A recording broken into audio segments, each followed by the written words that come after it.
Hi friends,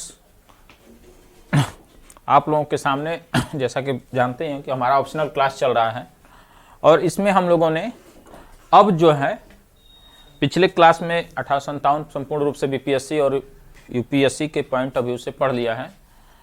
socio religious movement भी देख चुके हैं, उसका भी मैटर तैयार है। अब हम जो है आर्थिक इतिहास की तरफ बढ़ रहे हैं। मॉडर्न हिस्ट्री में आर्थिक इतिहास, ठीक,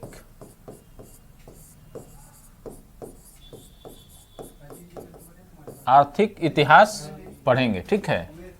इसमें हम लोग भू राजस्व से, ब्रिटिश भू राजस्व व्यवस्था, ब्रिटिश लैंड रेवेन्यू सिस्टम से पढ़ाई शुरू करेंगे, ठीक है। ब्रिटिश भू राजस्व व्यवस्था, ठीक है, हम इसको देखेंगे, ठीक है। ब्रिटिश भू राजस्व व्यवस्था, इसमें हम जो देखेंगे, एक फॉर्मेटिंग आपको पहले मैं दे देता हूं कि ब्रिटिश भू राजस्व व्यवस्था क्यों लागू की गई। पहला आपके मन में एक सवाल उठता होगा कि आखिर में ये क्यों लागू की गई अंग्रेजों के द्वारा इंडिया में। पहला क्वेश्चन यहां से आपके मन में आता है कि ऐसा क्या परिस्थिति आई, आखिर में क्यों ये लोग, जो कि एक शोषण के आधार पर थे, एक औपनिवेशिक शासन था अंग्रेजों का यहाँ, फिर भी उन लोगों ने भारत में एक राजस्व व्यवस्था लागू करने का प्रयास किया।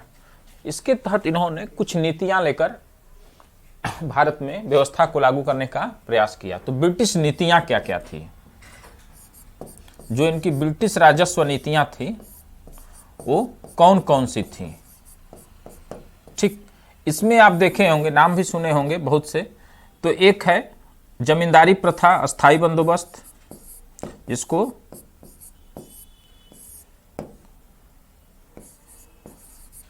अस्थाई बंदोबस्त भी कहा जाता है, परमानेंट सेटलमेंट भी कहा जाता है। दूसरा है रैयतवाड़ी,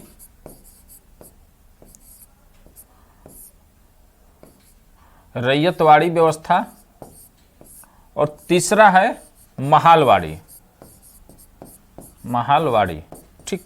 ये तीन लैंड रेवेन्यू सिस्टम थे भारत में, तीन सेटलमेंट थे। कौन कौन? जमींदारी, रैयतवाड़ी और महालवाड़ी व्यवस्था, ठीक। तो इस प्रकार से इसको आप देखें। अब इसके बाद से आप देखिएगा कि इसके प्रभाव क्या क्या पड़े। ये 19% क्षेत्रफल में थी, ये 51% क्षेत्रफल था, और ये जो है 30% क्षेत्रफल था। जब एक एक करके इंडिविजुअल हम लोग मेंस के पॉइंट से पढ़ेंगे। फिर जो एक क्वेश्चन बनता है इसका कि इसका प्रभाव, ब्रिटिश भू राजस्व नीतियों का प्रभाव। तो देखिए, प्रभाव जब भी आप पढ़ें लिखें तो इसमें एक बात का विशेष तौर पर ध्यान रहना चाहिए कि ये प्रभाव दो तरफा था। एक तरफ अंग्रेजों पे क्या प्रभाव पड़ा और दूसरी तरफ भारतीयों पर क्या प्रभाव पड़ा, ठीक है। अंग्रेजों पर प्रभाव और भारतीयों पर, ठीक। इस पॉइंट से आपको देखना होगा। इसमें भी देखिएगा तो इसका जो प्रभाव रहा भू राजस्व नीतियां का, खास करके उसमें एक सकारात्मक रहा, नकारात्मक रहा। इसी तरह भारतीयों के संदर्भ में भी ये सकारात्मक रहा और नकारात्मक रहा, ठीक। माने कि पॉजिटिव नेगेटिव इंपैक्ट दोनों जो है आपको देखना होगा, ठीक। तो इस प्रकार से हमने एक जो क्वेश्चन बनते हैं कि आखिर क्या ऐसी बात थी, क्यों इन्होंने ब्रिटिश भू राजस्व व्यवस्था भारत में लागू करने का प्रयास किया। वो नीतियां कौन कौन थी, एक देखे जमींदारी, रैयतवाड़ी और महालवाड़ी। इसके प्रभाव देखना है तो अंग्रेजों पर क्या प्रभाव पड़ा, भारतीयों पर यानी कि किसानों पर क्या इसका प्रभाव पड़ा, ठीक है। जो भी प्रभाव देखिएगा तो इसकी पॉजिटिव एस्पेक्ट्स और नेगेटिव एस्पेक्ट्स दोनों इसके सकारात्मक पहलू क्या थे, नकारात्मक पहलू क्या थे भारतीयों पर और अंग्रेजों पर। ठीक है, ऐसे हम लोग देखेंगे। ठीक, तो ये एक क्वेश्चन को, इस चैप्टर को पढ़ने का आपका यही तरीका होना चाहिए। ठीक, अब हम इसके एक एक करके देखते हैं, जैसे कि जमींदारी प्रथा या अस्थाई बंदोबस्त। ठीक, जमींदारी प्रथा या अस्थाई बंदोबस्त। ठीक, यहां से हम एक एक करके अब पढ़ने का प्रयास करते हैं। ठीक है, अब इसको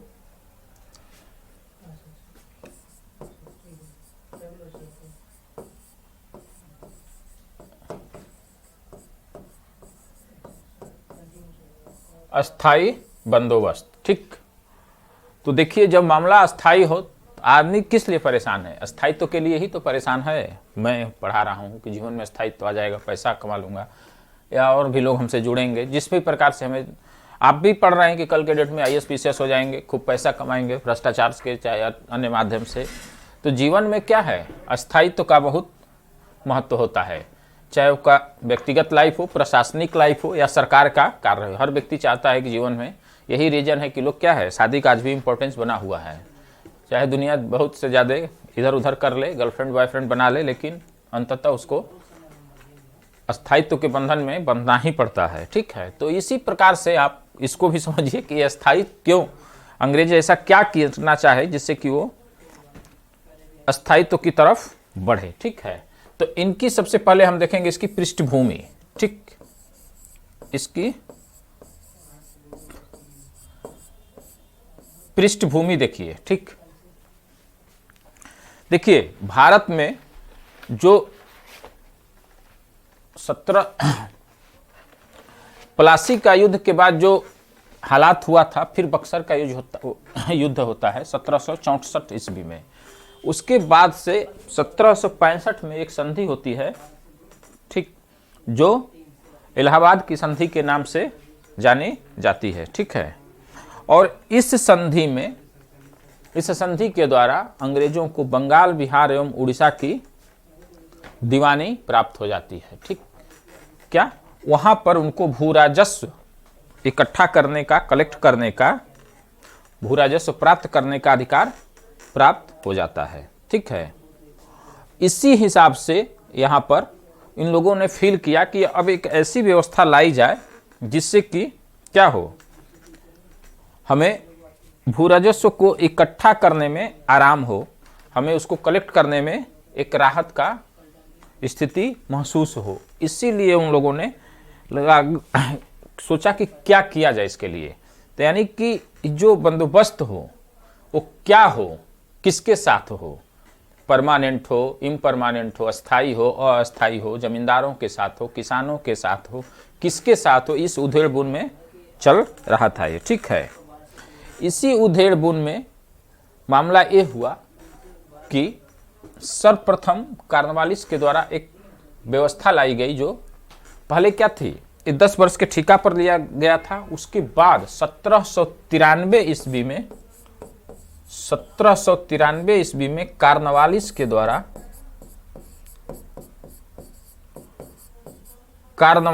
द्वारा अस्थाई बंदोबस्त की व्यवस्था की गई। ठीक, अस्थाई बंदोबस्त की व्यवस्था कॉर्नवालिस के द्वारा किया गया। दरअसल इसके पीछे एक और भी रीजन था कि अंग्रेज जब भारत में आए थे, 1757 की प्लासी का युद्ध भी लड़े, फिर बक्सर लड़े, तो उनको बहुत प्रकार के यहाँ पर खर्च भी था। खर्च में खर्च ये था कि उनको सेना के रख रखाव करने के लिए बहुत ज़्यादा पैसा की जरूरत थी। अस्थाई एवं ऑर्गेनाइज्ड वे में अपनी सैनिक यहीं पर बनाकर बाकी चुनौतियों से सामना किया जाए, जैसे शासक के स्तर पर, साम्राज्य विस्तार के स्तर पर, तो उसके लिए सेना को रखना जरूरी था। तो इसके खर्च के लिए, अपने व्यापार व्यवसाय करने के लिए, विभिन्न प्रकार के किला को बनवाने के लिए, और जो भी यहाँ पे उनके नियुक्त पदाधिकारी थे, जो कर्मचारी थे, उनके लिए उनको क्या चाहिए थी, पैसा की जरूरत थी। उनको एक प्रकार का ऐसा व्यवस्था चाहिए जहाँ से कि यहीं से वो खर्चा उठा लें और यहीं पे उस खर्च को खर्च कर दें, उस पैसे को खर्च करके, और इस जो भी इनको सेना का काम हो, किले का निर्माण करना हो, वेतन देना हो, इत्यादि काम यहीं पर उसको निपटा दिया जाए। ऐसी स्थिति उनके सामने थी कि इस काम को कैसे किया जाए।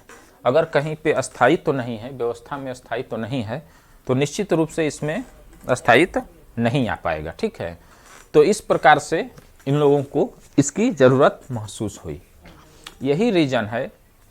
और इसके लिए शुरुआत में क्या था, व्यापार व्यवसाय करने के लिए उनको अपने देश से सोना चांदी बुलियन लाना पड़ता था, तो भारत के तरफ उसका प्रवाह था, यानी कि जो भारत की स्थिति थी वो काफ़ी मजबूत स्थिति में थी, उधर से पैसा इधर आ रहा था, व्यापार जो था वो संतुलन के स्थिति में था। ऐसी स्थिति में, ठीक है ना, ऐसी स्थिति में इन लोगों ने सोचा कि एक ऐसी व्यवस्था लाई जाए जिससे कि हमें एक फिक्स आमदनी हो और उस आमदनी का हम सदुपयोग करके अपने जो भी कार्य है, जैसे सेना पर, पेंशन भत्ता पर, और जैसे किले निर्माण पर, और अन्य भी प्रशासनिक कार्यों के लिए जो जरूरत हो उसके हम पूर्ति कर सके। ठीक है, इसी को लेकर 1793 ईस्वी में किसने, कार्नवालिस ने अस्थाई बंदोबस्त व्यवस्था लागू की। ठीक, अब यहाँ पर यह है कि सबसे इसमें कुछ बैकग्राउंड में इसके है कि कुछ जैसे ब्रिटिश विद्वान थे, जैसे फ्रांसिस था, उसने कहा था कि हमें सर्वप्रथम भारत में एक अस्थाई बंदोबस्त स्थापित कर देना चाहिए। ठीक है, किसने कहा था, फ्रांसिस ने सुझाव दिया था। बाद में एक और अधिकारी था जानसोर नामक, उसने कहा था कि हमें जो है एक यहाँ पर अस्थाई बंदोबस्त व्यवस्था करनी चाहिए जिसमें कि हमें जो आमदनी हो वो एक फिक्स अमाउंट के रूप में मिलता रहा। कार्नवालिस जानसोर के बातों से सहमत था। ठीक, और उसने ऐसा करने का प्रयास किया। तो इस प्रकार से आप देखेंगे तो इस व्यवस्था को लाने के पीछे की मंशा क्या थी। ठीक है, फिर अगला क्वेश्चन आया कि किसके साथ संधि किया जाए, किसके साथ व्यवस्था स्थापित किया जाए, किसके साथ स्थापित किया जाए। भारतीयों में दो वर्ग थे, एक जो कि भूमि राजस्व व्यवस्था से जुड़े हुए थे, एक थे जमींदार जो परंपरागत जमींदार थे, दूसरे थे किसान। तो इनके सामने था कि जमींदारों से किया जाए कि किसानों से किया जाए। इस बात को इनको एक समस्या थी, उधेड़बुन था।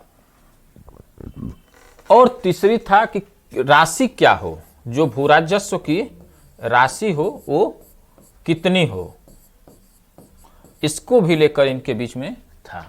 अल्टीमेटली जो समस्या का निराकरण हुआ वो हुआ कि भूमि का जो बंदोबस्त है वो जमींदारों के साथ किया जाए। अस्थाई बंदोबस्त जो अंग्रेजों के अधीन जमीन थी, जो उसमें 19% भागों पर लागू किया गया। और यह व्यवस्था चूंकि इसका जो केंद्र था बंगाल था, बिहार था, उड़ीसा था, बनारस का कुछ पार्ट था, पूर्वांचल का इतना क्षेत्र था, यहाँ पर इन लोगों ने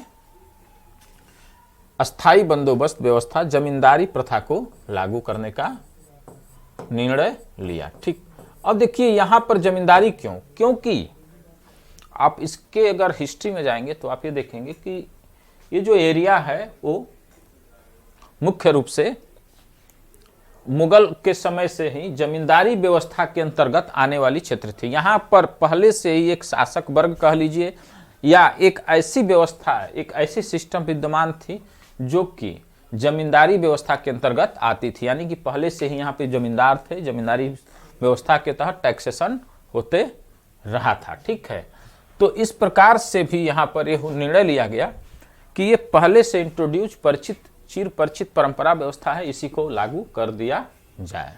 ठीक है, तो इस सवाल का निराकरण हो गया कि इनको कट करिए, इनको सीधे इनके साथ सेटलमेंट करिए।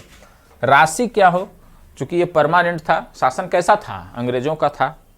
और मैं पहले ही क्लास में आपको बताया था कि औपनिवेशिक सरकार का जो सबसे मृदुतम रूप होता है वो भी शोषण पर आधारित होता है। एक इतिहासकार ने कहा है कि औपनिवेशिक सरकार का जो सबसे मृदुतम रूप होता है, modest form of the government, जो होता है वो भी क्या होता है, वो शोषण पे आधारित होता है। इसलिए इसमें प्रयास किया गया कि अधिकतम राशि जो है वो फिक्स किया जाए। ठीक, तो यहाँ पर 89% अंग सरकार के पक्ष में और 11% भारतीय जमींदार के पक्ष में राशि फिक्स किया गया। ठीक, तो इतना क्वेश्चन बन गया। अब यहाँ से सवाल उठता है कि अस्थाई बंदोबस्त के उद्देश्य क्या थे। ठीक, अब आप आ जाइए उद्देश्य पर। भाई मैंने पहले ही बताया आप लोगों से कि स्थायित्व का उद्देश्य होता है, समाज की संरचना में भी जाइएगा तो आप लोग समझ जाइएगा इसको कि कैसे अस्थायित्व का है। लोग भले भटक रहे हों लेकिन उनके जब तक जीवन में अस्थायित्व नहीं है तब तक कोई उसकी वैल्यू नहीं है।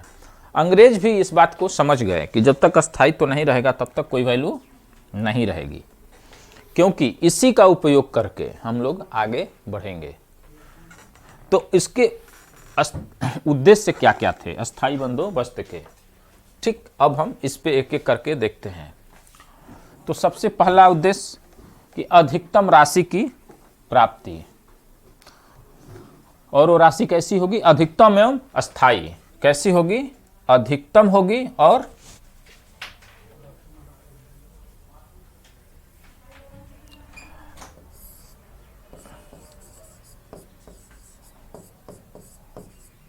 अधिकतम व अस्थाई। ठीक, ध्यान रहे इस बात का कि अधिकतम एवं अस्थाई राशि प्राप्त करना। ठीक है, अधिकतम एवं अस्थाई धन प्राप्त करना। ठीक, और पहला वर्ग बात। दूसरा बात कि हम जो सेटलमेंट करेंगे वो जमींदारों के साथ करेंगे। ठीक, किसके साथ किए, जमींदार के साथ। तो भारत में एक समर्थक वर्ग की चाह, उनका ये मानना था कि अगर हम बड़े बड़े जो जमींदार हैं इनके साथ हम अपना भू राजस्व व्यवस्था स्थापित कर लेते हैं तो हमारे से खुश भी हो जाएंगे, उनकी आमदनी भी बढ़ेगी। और अगर हमें किसी भी प्रकार की समस्याएं आती है, कोई चुनौतियां आती हैं, तो क्या करना है, ये हमारा एक समर्थक वर्ग रहेगा जो हमारे पक्ष में खड़ा हो जाएगा। ठीक, ये भी एक बहुत महत्वपूर्ण इनका उद्देश्य था। फिर इनको चूंकि क्या था, अंग्रेजी पढ़े लिखे लोग थे, अंग्रेज थे, यहाँ के शासन प्रशासन, यहाँ के लोगों की सामाजिक मान्यता, धार्मिक मान्यता इत्यादि, प्रशासनिक संरचना आदि से लोग अनभिज्ञ थे, अभी इनको जानकारी नहीं थी। तो ये क्या थे, प्रशासनिक उत्तरदायित्व से बचना चाहते थे। प्रशासनिक उत्तरदायित्व से क्या थे, बचना चाह रहे थे। ऐसी स्थिति में इन लोगों ने ऐसा प्रयास किया कि प्रशासनिक पचड़ा में कौन फंसने जाए, इतना झंझट कौन लो, चुपचाप एग्रीमेंट कर लो अंग्रेज जमींदारों के साथ, और हमें एक राशि फिक्स आई रही है जो अधिकतम राशि है, और उसके बाद से हम अपना क्या करेंगे, अन्य काम करेंगे। फिर इनका जो अगला उद्देश्य था, कृषि का विकास।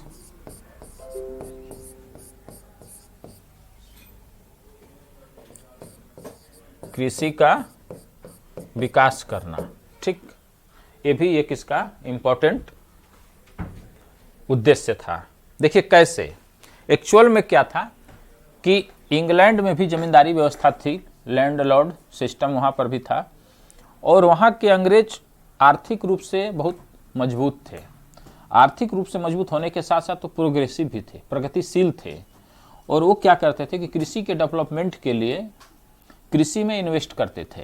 ठीक, कृषि में इन्वेस्ट करते थे। ऐसी स्थिति में अंग्रेजों ने इस बात का सोचा कि जो हम अगर मालिक बना देंगे तो इनके पास चूंकि बड़ी जमींदारी है, बड़े पैसा रहेंगे, बड़े बड़े लोग हैं, तो ये लोग क्या करेंगे, कृषि में इन्वेस्ट करेंगे, कृषि का विकास होगा, अच्छे बीज, अच्छे कृषि संयंत्र, सिंचाई के साधन इत्यादि का ये जो इंफ्रास्ट्रक्चर है कृषि का, उसमें ये लोग इन्वेस्ट करेंगे, और इसी स्थिति से कृषि का विकास होगा। लेकिन ऐसा हुआ नहीं, क्योंकि भारतीय किसान, भारतीय जमींदार अलग प्रवृत्ति के थे और वेस्टर्न वाले अलग, इंग्लैंड वाले अलग प्रवृत्ति के थे। ऐसी स्थिति में ये कहना कि इसका विकास होगा, इसका आशा के अनुरूप रिजल्ट नहीं आया। एक चीज़ और भी था कि हमें एक फिक्स प्राइस जब मिलने लगेगा, फिक्स हमको रेवेन्यू मिलने लगेगा, तो हमें क्या होगा कि हम यहाँ से सेना प्रशासन को मजबूत कर लेंगे। अगर मैं दूसरे भाषा में कहूं तो ये कहूं कि जो अधिकतम राशि थी वो सेना प्रशासन को मजबूत करने के लिए एक साधन के रूप में इस्तेमाल किया जाना था, क्योंकि इसके लिए जब इंग्लैंड से पैसा आता था वो रुक गया, जो बाहरी पैसा आता था बुलियन का प्रवाह रुक गया। दूसरा, इस पैसे का हम, चूंकि होता क्या है, मान लीजिए ऐसे समझिए, आपके पास कुछ पैसा आ रहा है तो आप उसमें हर मद के लिए खर्च फिक्स कर देंगे कि 100 रुपया मान लीजिए, तो 10 रुपया शिक्षा में, 10 रुपया फूडिंग में, 10 रुपया क्लॉथिंग में हर महीने में हमको खर्च कर देना है, क्योंकि ये आप प्लान वे में चल सकते हैं, आपकी राशि फिक्स्ड हो गई है। वही यहाँ पर थी कि इनको राशि फिक्स हो गई थी, तो यहाँ से सेना प्रशासन को आधुनिकीकरण मजबूत करने में, उसके ऊपर खर्च करने के इनकी एक व्यवस्था बन गई। इसी उद्देश्य से ये लोग क्या किए थे कि अस्थायी बंदोबस्त लागू किए थे। ये इतना उद्देश्य हो गया। ठीक, अब हम आते हैं इसकी विशेषता। ध्यान रहे इस बात का कि ये सब मैटर जो मैं दे रहा हूँ आपको बहुत आसानी से उपलब्ध नहीं होने वाला है, न किताबों में इकट्ठा मिलेगा। किताब में तो सब कुछ है लेकिन बहुत बिखरा हुआ रूप में है, इसलिए प्रयास करिएगा कि लेक्चर को बड़ी आसानी से आराम से सुनिए, यहीं के यहीं लेक्चर में ही आपका ये कोर्स तैयार हो जाएगा। ठीक, और जितना मैं दे रहा हूँ, चूँकि बदलते हुए परिदृश्य में यूपीएससी हो, बीपीएससी हो, अदर पीसीएस हो, अब अधिकतम क्वेश्चन बहुत ज़्यादा नंबर शब्दों में लिखने का अब दौर नहीं है। इस चीज़ को ना स्टूडेंट समझ पा रहा है और न ही जो पुराने ज़माने के टीचर हैं जो कि इस मॉडल में परीक्षा न दिए हैं न पढ़ाए हैं, वो समझ पा रहे हैं। देखिए, आपको लिखना अधिकतम होगा 400 शब्द में। यूपीएससी में 250 शब्द मैक्सिमम है। अगर बीपीएससी लिख रहे हैं आप तो आपको 400 से ज़्यादा का स्कोप नहीं है, क्योंकि यहाँ पर 6 क्वेश्चन अब आपको ऑप्शनल में लिखना है, और 6 क्वेश्चन अगर 4-4 शब्द में भी लिखते हैं तो 600 के 24-2500 शब्द हो जाएगा, और 400 शब्द में बहुत मैटर को पूरा कंसाइज फॉर्म में देना बहुत ज़रूरी होता है। ठीक है, तो इसलिए जो मैं आपको सिनेप्सिस बनवाता हूँ ये बहुत कारगर है, यही अंतिम समय में काम आएगा। जो मैं व्याख्या को बोलता हूँ वो आप उसको व्याख्या करिएगा, लेकिन अंतिम समय में यही काम आएगा जो कि आपको रिवीजन करने में लाभदायक रहेगा। ठीक, अब हम इसके आते हैं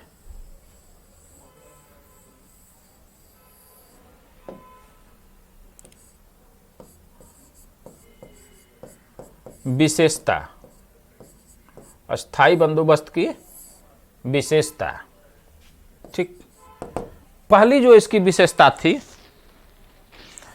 कि जमींदारों को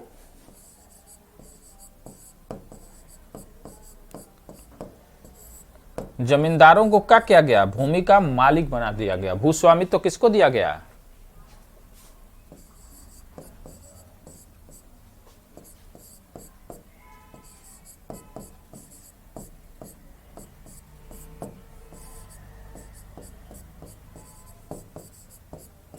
जमींदारों को भूमि का मालिक बना दिया गया। इसके पहले क्या था कि ऐसी व्यवस्था नहीं थी। जो जमीन का एक्चुअल मालिक किसान हुआ करते थे, वो मालिक का मतलब कि उस जमीन को बेचने का, खरीदने का, जिस भी प्रकार से यूज करना चाहे उनका अधिकार था। ठीक है, और इस व्यवस्था में क्या हुआ कि जमींदारों को भूमि का मालिक बना दिया गया।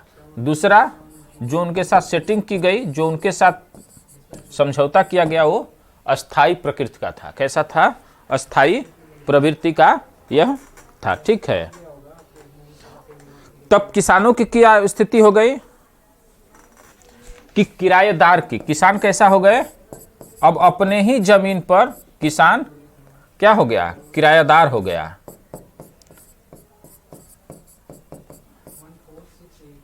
ठीक, अब किसानों की स्थिति यह थी कि वो जमींदारों के रहमो करम पर वो खेती करता था, वहां पे भाड़े की, किराए के श्रमिक की तरह इसकी स्थिति हो गई थी, क्योंकि संपूर्ण जमीन पर जो मालिकाना हक था वो जमींदारों का हो गया था। जमींदारों को ये भी अधिकार दे दिया गया था कि वो चाहे तो इस जमीन को बेच भी सकता है। ठीक है, इस प्रकार से उनके साथ ऐसी व्यवस्था बनाई गई थी।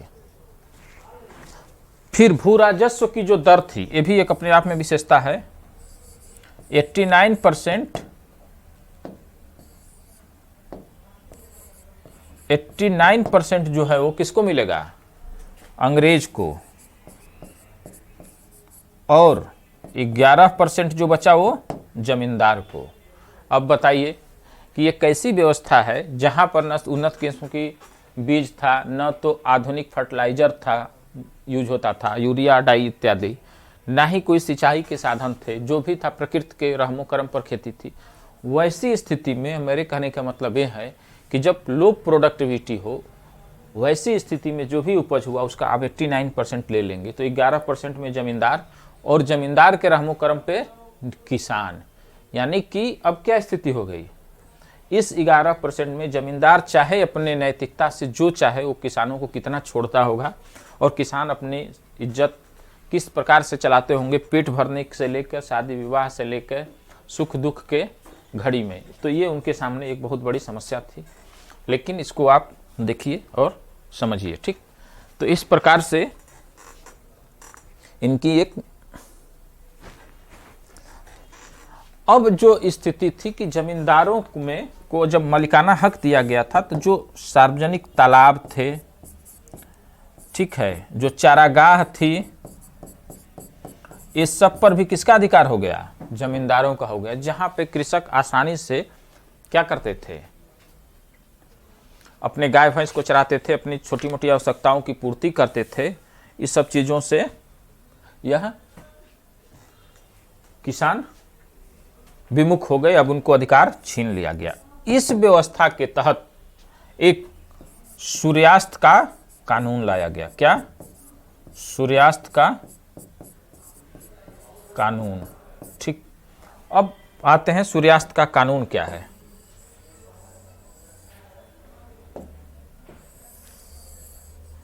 सूर्यास्त का कानून क्या है? जैसा कि आप सूर्यास्त से तो परिचित होंगे ही होंगे। सूर्यास्त का कानून यह था कि इस व्यवस्था के तहत अंग्रेजों के द्वारा एक डेडलाइन फिक्स कर दी गई थी। एक डेडलाइन, एक निश्चित तिथि निर्धारित कर दी गई थी कि फला डेट को इतने बजे तक, यानी कि सूर्य डूबने तक अगर आप लगान नहीं देते हैं तो आपकी जमींदारी नीलाम कर दी जाएगी, आपकी जमींदारी चली जाएगी। देखिए, यही व्यवस्था क्या कहलाता है? सूर्यास्त का नियम कहलाता है। आप लोगों को कभी जीएस के पेपर में टिप्पणी करने को कई बार आया है कि सूर्यास्त का कानून क्या है। तो सूर्यास्त का कानून जो है अस्थाई बंदोबस्त से जुड़ा हुआ एक व्यवस्था है, जो अंग्रेजों के द्वारा भारतीय जमींदारों के साथ किया गया एक समझौते का अंग है, जिसमें कि एक निश्चित तिथि निर्धारित कर दी गई थी, जो कि एक डेडलाइन थी।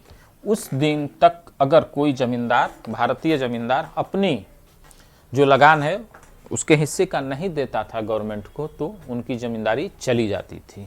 ठीक, ये था सूर्यास्त का नियम। और इसी नियम में एक साइड इफेक्ट देखिए क्या है कि चूंकि जमीन का मुद्दा हो आप, तो क्या होता है कि इज्जत का वस्तु होता है। अगर किसी की जमींदारी नीलाम हो जाए तो कितना उस समाज में उसकी बेइज्जती होता है। वैसे ही है जैसे आज के समय में आप गाड़ी लेते हैं एमआई पे और या लोन पे लेते हैं, तो क्या होता है कि अगर समय पर लोन नहीं चुकाते हैं तो बैंक आपको डेडलाइन दे देता है कि इस दिन तक चुकाइए, नहीं तो गाड़ी खिंचवा ली जाएगी। वैसी स्थिति में क्या होता है, आपको एकदम बहुत ज़्यादा बेइज्जती महसूस होता है कि क्या हो गया, ये समाज में मुंह दिखाने लायक नहीं बचे। सेम चीज़ अंग्रेजों के द्वारा जो लाया गया था वो जमींदारों के साथ भी यही स्थिति था। इसमें इसका बहुत साइड इफेक्ट था। ठीक है, तो इस प्रकार से यह सूर्यास्त का नियम लाया गया था। फिर यह जो व्यवस्था है वो विशेषता में ही लिख दीजिएगा कि कितना 19% क्षेत्रों पर लागू था, जैसा मैंने पहले ही बताया।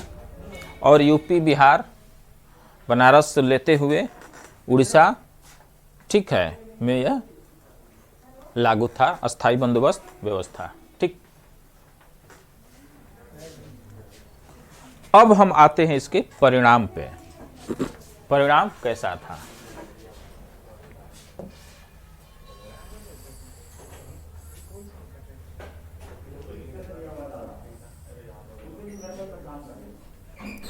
ठीक।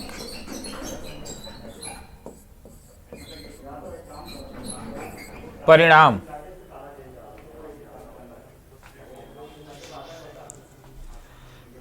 तो देखिए इसके परिणाम जो है, इसके जो प्रभाव हैं वो दोनों पर देखा जाएगा। अंग्रेजों के पॉइंट ऑफ व्यू से क्या रहा और भारतीयों के पॉइंट ऑफ व्यू से क्या रहा।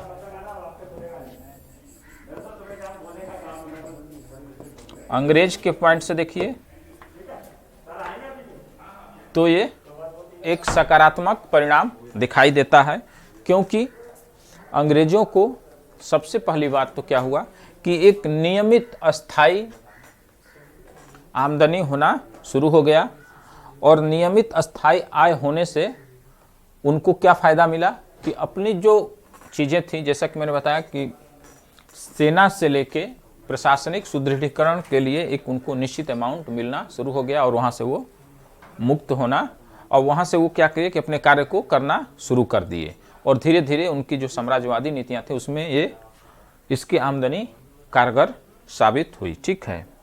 दूसरी चीज, अंग्रेज चूंकि प्रशासनिक लफड़ों से मुक्त रहे, जो भी प्रशासनिक झंझट थे उससे मुक्त रहे, चूंकि ये किसको दे दिया गया था, भारतीय जमींदारों को दे दिया गया था, और जो भी बाढ़, अकाल, जिस प्रकार की प्राकृतिक आपदाएं आए, इससे उनके भू राजस्व पर, उनके आय पर कोई असर नहीं पड़ा। एन केन प्रकारेण किसी भी अवस्था में अंग्रेजों को चाहे कुछ भी आप करिए, क्या करना था, अंग्रेजों को उनकी भू राजस्व चाहिए। इसी पर एक कवि ने बड़ा अच्छा लाइन लिखा है, आप लोग ध्यान से इसको सुनिएगा कि ऊपर ऊपर सब धन चूसे, नीचे नीचे सब धन मुंह से। दो पात्र हैं, दो पात्रों के माध्यम से ये कहलवाता है कवि। एक पात्र बोलती है कि ऊपर ऊपर सब धन चूसे, नीचे नीचे सब धन मुंह से। तो दूसरी पात्र पूछती है क्यों सखी साजन, तो कहती है नहीं अंग्रेज। मतलब वो किसी भी तरह से उनको आमदनी चाहिए, चाहे ऊपर से कमा कर दीजिए, नीचे से कमा कर दीजिए, वैध तरीका से दीजिए, अवैध तरीका से दीजिए। वही वो कहती है पात्र कि ऊपर ऊपर सब धन चूसे, नीचे नीचे सब धन मुंह से। तो वो पूछती है क्यों सखी साजन, तो कहती है नहीं अंग्रेज। तो उनकी ये ऐसी शोषण की प्रवृत्ति थी, ऐसी नीतियां थी। तो इनके पक्ष में जो सकारात्मक रहा वो मैंने आपको अभी बताया। ठीक। अब भारतीयों के हिसाब से देखिए, भारतीयों के हिसाब से सकारात्मक क्या हुआ। एक पक्ष, हम भारतीय लोग हैं, आशावादी लोग हैं, आप जानते भी हैं कि हम कहीं पर भी निराशा नहीं बढ़ाते और आशा का दामन कभी नहीं छोड़ते। देखते ही होंगे कि यहाँ तो लोग महीनों तक किसी के पीछे घूमते रहते हैं, अंततः क्या सफलता भी प्राप्त कर लेते हैं। तो इसी तरह आप लोग भी हर जगह अपने पढ़ाई में आशा के किरण को जगाए रखिए, सफलता भी जरूर मिलेगी। वही चीज़ यहाँ पर भी था कि जो ये जमींदार वर्ग था, इसमें कुछ लोग अच्छी स्थिति में थे आर्थिक रूप से। वो क्या हुआ कि उनकी आर्थिक स्थिति और भी थोड़ा सा अच्छा हो गया, चूंकि यहाँ पर जमींदार अच्छा खासा आमदनी कर लेते थे, 11% में भी। कुछ वर्ग ऐसा था, वो वर्ग फिर क्या हुआ कि मध्यम वर्ग में तब्दील हो गया, यानी कि पढ़ाई की तरफ झुकने लगा। वो इंडिया में अच्छे अच्छे स्कूलों में पढ़ाई कर लेता था, इंग्लैंड भी चला जाता था, विदेशों में जाकर पढ़ लेता था। तो इसमें क्या हुआ कि जब ये लोग पढ़ लिख कर विचारधारा से परिचित हुए अंग्रेजों के पॉलिसियों से, नीतियों से, तो इन लोगों ने उनके जो शोषण की प्रवृत्ति थी उसको उजागर करने का प्रयास किया, जिसमें आर्थिक राष्ट्रवाद उभर कर सामने आया। आर्थिक शोषण की जो नीतियां थी अंग्रेजों को, उसको इन लोगों ने जनता के सामने रखने का प्रयास किया। उसी तरह जो सामाजिक धार्मिक बुराइयां थी वो भी इन लोगों ने उजागर करना शुरू कर दिया। तो जो आप देखेंगे कि आर्थिक शोषण के जो उनकी नीतियां थी उसको उजागर करने में, सामाजिक धार्मिक सुधार आंदोलन को आगे बढ़ाने में, ये जो मध्यवर्ग यहाँ से उत्पन्न हुआ उसका एक महत्वपूर्ण योगदान रहा। ठीक है। अब इसके नकारात्मक परिणाम देखिए अंग्रेजों के पॉइंट से।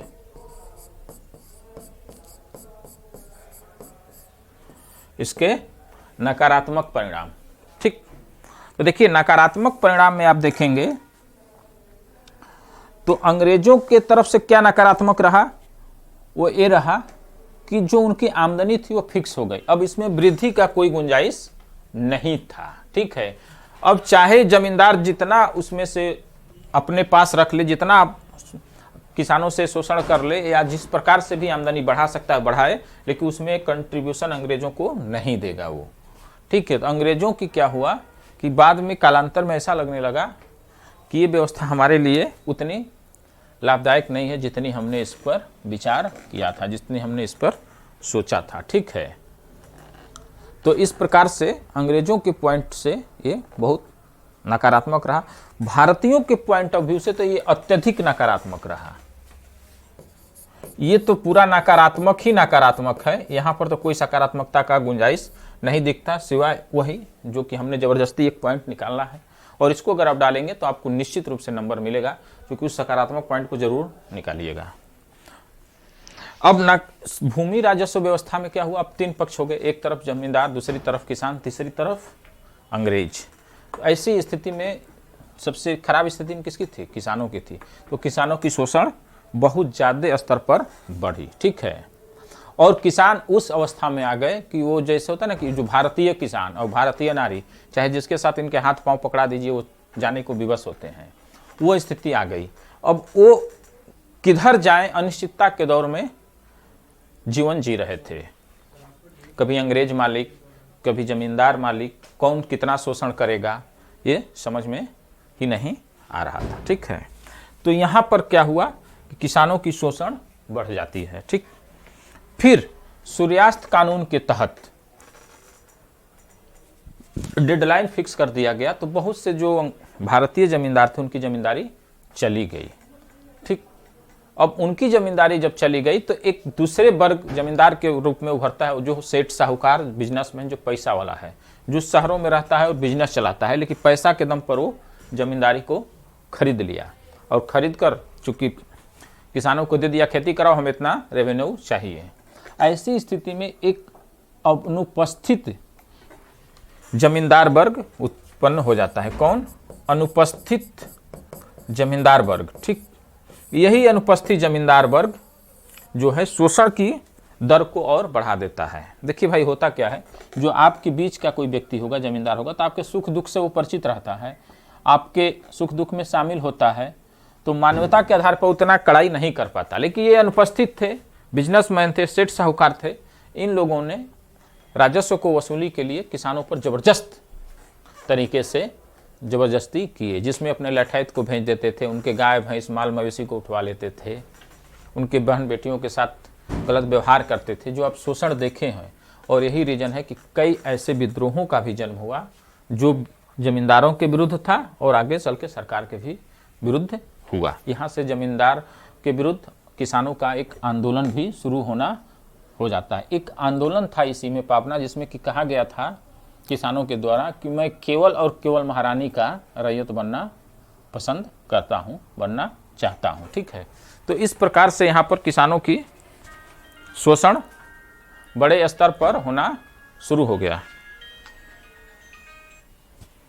ठीक, उसी प्रकार से आप देखेंगे तो यहाँ पर जो बिचौलियों की श्रृंखला है वो भी काफ़ी बड़े स्तर पर बढ़ जाती है, और बिचौलिया से क्या होता है, शोषण होना शुरू हो जाता है। ठीक है, और एक और भी नकारात्मक चीज अंग्रेज के पॉइंट ऑफ व्यू से अगर देखना चाहें तो ये था कि अंग्रेजों के विरुद्ध जो विद्रोह था, आंदोलन था, किसान आंदोलन, वो तेज हो गया था। तो इस प्रकार से यहाँ पर आप सकारात्मक नकारात्मक हर पहलू देख लिए, और उसके बाद से आप यही निष्कर्ष पर पहुँचे कि जो अस्थाई बंदोबस्त थी वो अंग्रेजों के पॉइंट ऑफ व्यू से तो बहुत दृष्टिकोण से बहुत लाभदायक वाली रही, लेकिन अगर देखा जाए तो भारतीय दृष्टिकोण से वह भारतीय अर्थव्यवस्था को, जो ग्रामीण अर्थव्यवस्था थी खास करके, उसको एक गहरी चोट पहुंचाई, और उसने भारतीय अर्थव्यवस्था को उतना तक गहरा चोट पहुंचाया कि इस राजस्व व्यवस्था ने आगे चलकर, ये जो राजस्व नीतियां थी वो आगे चलकर भारत में एक असंतुष्टि के तौर पर एक वर्ग को उभारने का काम किया, जिसका कि परिणाम 1857 की क्रांति से लेके आगे के भी आंदोलनों में देखते हैं। ठीक है, फिर भी अगर हम अंग्रेजों के पॉइंट ऑफ व्यू से देखें तो हम कहेंगे कि अंग्रेजों का कार्य एक साहसीपूर्ण कार्य था। ठीक है, इस तरह से आप एक निष्कर्ष पर पहुंचेंगे। फिर हम अभी ठीक है, ओके, धन्यवाद। फिर अगला वीडियो हम अगले क्लास में देखते हैं। ठीक।